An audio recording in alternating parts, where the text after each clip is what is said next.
waiting for the dry shaft for the LS400 for the CD09 swap.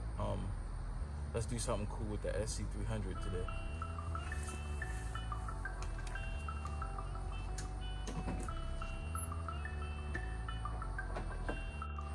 Alright, so quick backstory on these actual headlights that's in the car.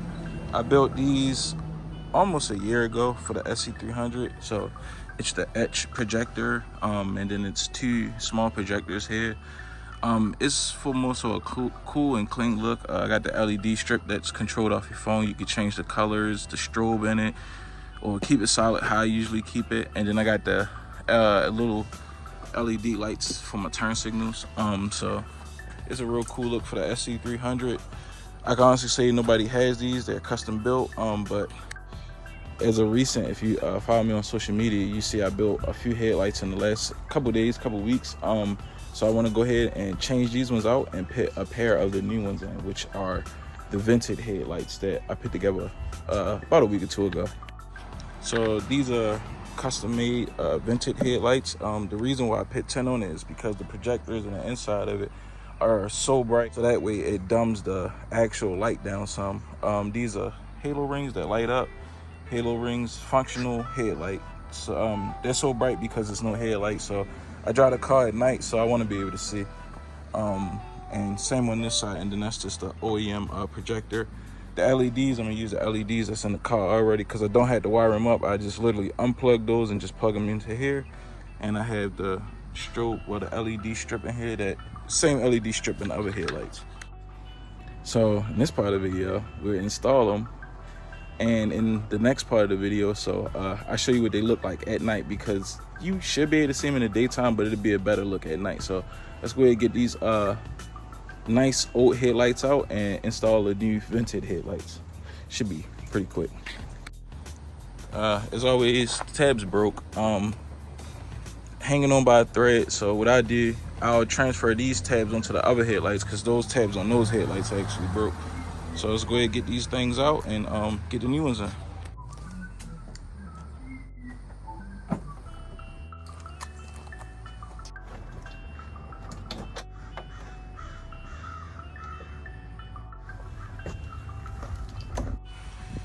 Alright, so these are pretty much plug and play to my actual car now. I'll show you on this side.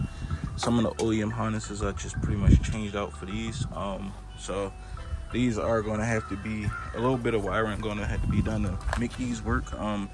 It's not going to be too much wiring, but it'll be, this headlight actually be more simpler than those headlights actually was as far as wiring wise. So I'm gonna go ahead and get to this, install them, run a few wires to get these things to activate and work. My fog lights aren't actually plugged in either. I'm going to plug those in while I'm doing this so the car looks nice. Yeah, now get back to you. So this is actually just with the halos. This is the halo lights only, guys. I'm gonna show you. Pretty dark right here where we're at.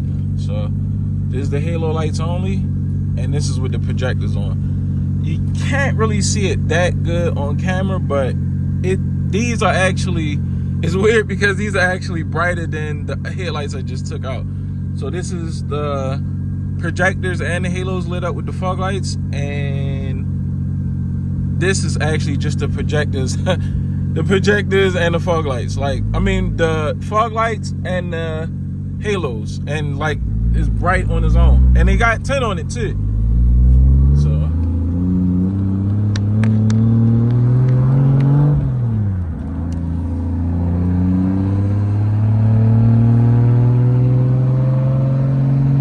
crazy bright, bro. Alright, so I stopped at the Royal Farms out here just because in a job parking lot it was just too dark and it was hard for my camera to adjust to these crazy bright headlights. So I'm gonna give you guys a quick look, see at the lights. They're just amazing. I'll show you. So there's them LEDs, halo rings on.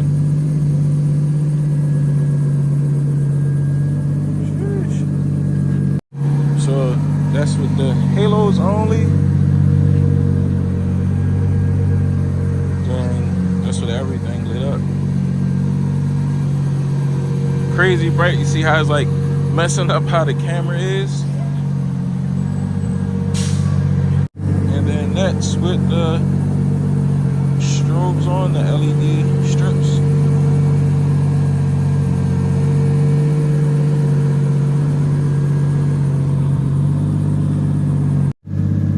Alright guys, so that's pretty much it for this video. Little quick install, little quick couple turbo pulls, can't run the car too hard, trying to bring the clutch in still. Yeah, so far so good. So we'll let you guys go. I actually do have the LS400 drive shaft in my possession now. I went and grabbed it a little bit before I went to work, so hopefully in like the next video we'll be back finishing up the LS400 manual swap conversion, y'all. So until next time, I catch up with y'all.